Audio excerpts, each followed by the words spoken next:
Hi, this is Roger. Thanks for dropping by. I've been doing some reading on the internet. Always a dangerous thing to do, but I'm waiting for the phone call to go and get my car, or not. So I needed something to do. And a while ago, I got this sent over from the States. This is the MSU Orchid fertilizer, manufactured by Green Care, which I believe is the only people who really make this anymore. Some people have tried doing it themselves in the past, but this is special because, as you can see, it's basically the same granules. So all of these granules are the same thing. Now I'm going to open my MSU fertilizer, but I won't leave it open long. I'll have to put the camera down because it's shut so tight I will need two hands. Won't be a minute.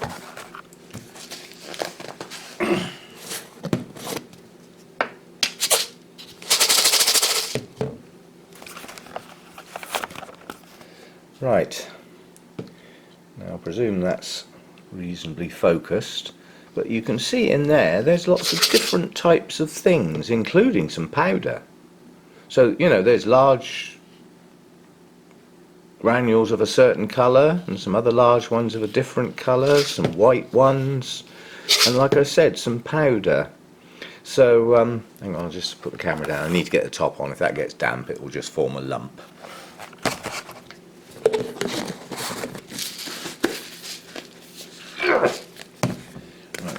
That on tight. Right, what I'm getting at is that when I got this fertilizer from First Rays and I opened it and I saw its construction of all those various different sized granules and different coloured granules, it was obvious that the granules were different and contained different elements basically. So obviously, to get a reasonable balance of all those different sizes and shapes and colours would need quite a lot of it. You know, a quarter of a teaspoon ain't gonna hack it, is it? Because you could have some of those types of granules missing, or too many of another. Yeah. So I questioned it, and he said the best thing you can do is mix up a stock solution using quite a large amount. That way everything will average out and you'll be okay. Hence stock solution. Yeah, that's very strong. Put that on your orchid, you kill it dead as a doornail. So I use that to mix in with my RO water and use the TDS meter to measure it, and I'm happy with all that, sort of. Unfortunately, I was reading that this stuff that I use as a separate element nowadays to bump up my calcium and a little bit of nitrogen as well, this stuff doesn't play nicely. It doesn't play ball in a stock solution. It precipitates. It starts grabbing hold of other stuff, which makes the other stuff not what it's supposed to be. I'm not going to get complicated with this, but basically this stuff in a stock solution starts to change the basic formula. So you're not really feeding what you thought you were. It's not dramatic. Everything's not going to die. But what it could mean is some elements are not getting in there in the proportions I was hoping, let's say. So now let's have a think about this stuff. I can use any amount of this that I like. I could use 3 granules in some water and test the TDS. And in theory, by using 3 granules, I'd have all of that in it. You see what I'm getting at? Now I'm at the position where you saw me pointing the camera in here, where there's only about that much left. And when I did open it, you probably heard me shake it. I shook it because there's a couple of lumps. So the amount of air that's now in there, where it's getting low, has got enough moisture in it to start playing games with this. So given that there's not much left, I'm going to take this out, give this a clean and put this in there, and what there is in there is going to get wrapped up in here, which is a polythene bag, and all of the air excluded, so that what's left of this should remain viable. And what's the reason for doing that? The reason for doing that is when I mix up my fertiliser from now on, I don't need a stock solution. I just need to, by trial and error, you know, if I'm going to put whatever, let's say I put 4 litres in my bowl, 4 litres of RO water, I'll put an amount of this in and measure it, and it'll either be too much or too little, and then it can be adjusted. And after a couple of goes, I'll know roughly how much of this to put in. And the beauty of it is it's mixed up fresh, because in here we've got calcium, and it's calcium nitrate. In here we've got calcium, and it's calcium nitrate. No stock solution. I'm going to try this literally from the next time I start feeding, which is probably tomorrow, depending on what happens with a flipping car.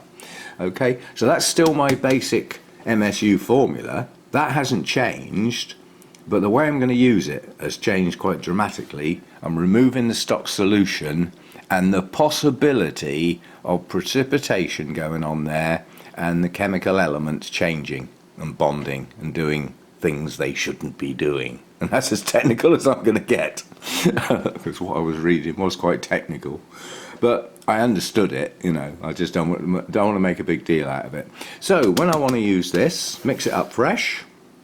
If I wish to bump up my calcium, I can add that into it fresh and get on and use it, and it won't muck about changing its chemical makeup or anything. And if I want to bang up my magnesium, I've got my magnesium sulfate, which I have just found out it's got magnesium in it. Yay! It's also got sulfur in it. When I read that, I thought, where the hell's the sulfur? Plants need sulfur. It's not one of those tiny little bits at the bottom, you know, like that zinc. 0.44%. No, it needs more than that. It needs some sulfur. But if you've got anything in here that's got sulfate as part of its name, you're getting some sulfur in there indirectly. So this adds magnesium and sulfur. Yeah. So if I want to just give my plants a higher dose of magnesium, perhaps they're looking a bit pale or whatever, they can have some of that added into that, yeah, and use straight away. Yeah, and if I want to add some of that and some of that and some of that and use it straight away, I can. This increases my options and de-risks some of the possibilities. Now, I'm not saying I've got funny stuff going on in my stock solution, but a couple of the articles I've just been reading imply that I have. Yeah, because I asked, you know, when I contacted first, I said, how long will that stock solution last? He said, oh, quite a while. I said, what, like a week, 2 weeks? Well, a fair while. I didn't get a straight answer. So I've always assumed it'll last a while. But sometimes that stock solution's still on the go 4 or 5 weeks later. That's not good. So we're going to eliminate that option, and we're going to start using this from today. Yay!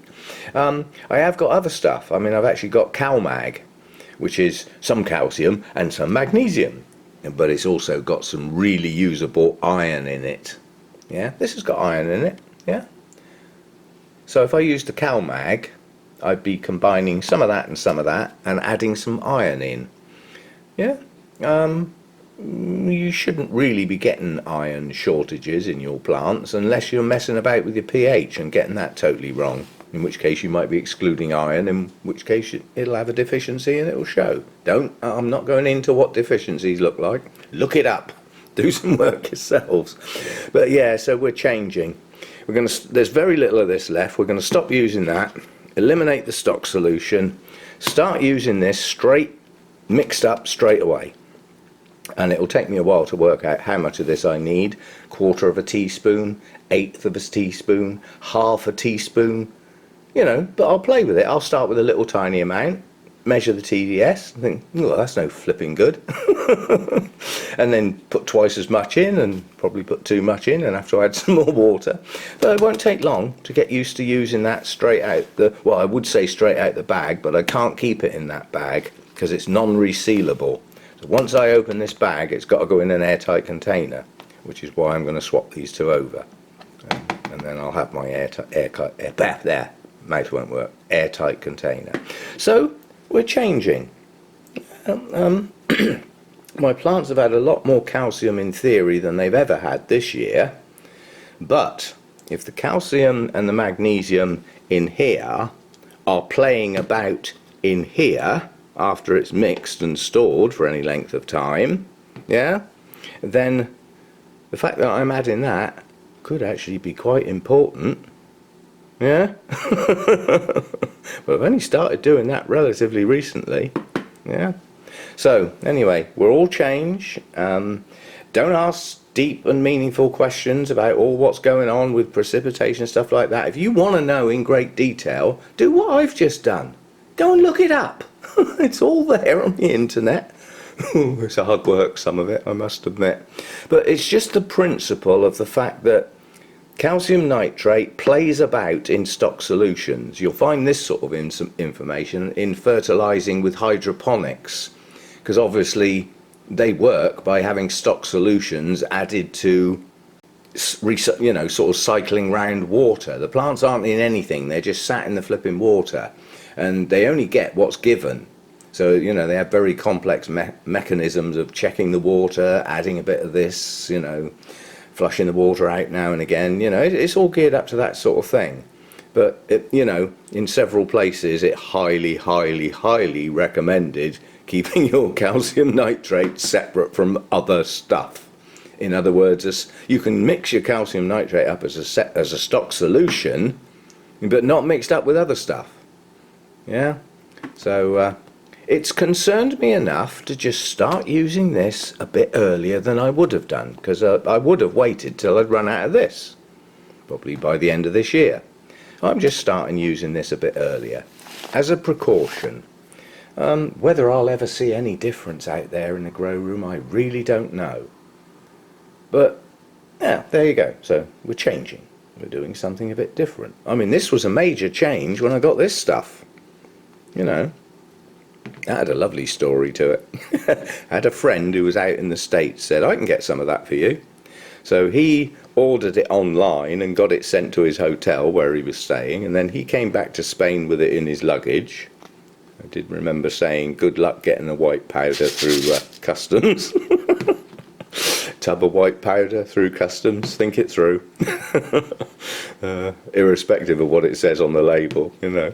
But anyway, he got it back to Spain, and then he, you know, well, I don't think he repackaged it, and then he sent it to me in the UK. So it sounded very expensive, but given that I'm well through my third year of using that, for 200 odd orchids, that's not expensive really, is it? And this is a £2 bag, that was a £2 tub. So this was cheaper overall because I got this direct from the manufacturer, and they didn't charge an absolute fortune for the shipping to the UK. So it wasn't the end of the world. So I would say that ended up costing me about 60 quid for nearly 3 years worth of feed.